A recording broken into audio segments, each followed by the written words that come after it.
ఉసిరి ఆవకాయ పచ్చడి. ముందుగా ఉసిరికాయలను బాగా శుభ్రం చేయాలి. తరువాత కడాయిలో నూనె వేయకుండా ఆవాలు వేపాలి. స్టవ్ మీద ఇంకొక ప్రక్క నీళ్లు మరగబెట్టాలి. మరిగిన తరువాత చింతపండు వేయాలి. ఉడికే వరకు ఉంచాలి. ఆవాలు వేగిన తరువాత అవి తీసి పక్కన పెట్టి మెంతులు కూడా వేపాలి. తరువాత కడాయిలో నూనె పోసి కాగిన తరువాత ఉసిరికాయలు వేసి బాగా వేపాలి.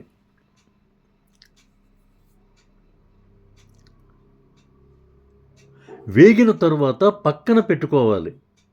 సబ్స్క్రైబ్ చేయడం మర్చిపోవద్దే.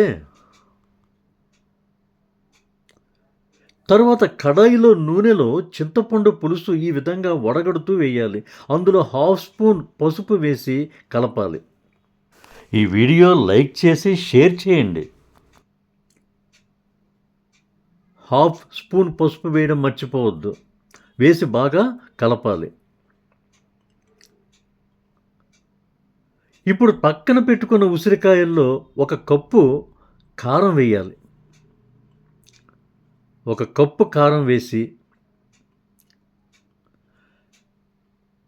3/4 కప్పు టేబుల్ సాల్ట్ వేయాలి. వేపి మిక్సీ వేసిన మెంతులు ఆవాలు పొడి వేయాలి.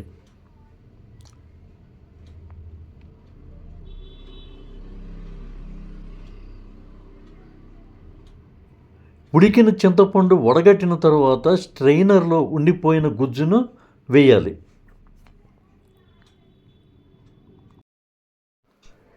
ఇప్పుడు మొత్తం బాగా కలపాలి.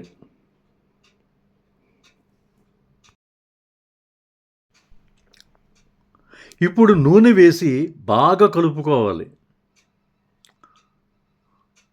బాగా కలపాలి.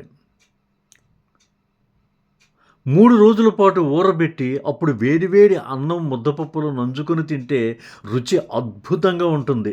పెరుగులో కూడా చాలా బాగుంటుంది.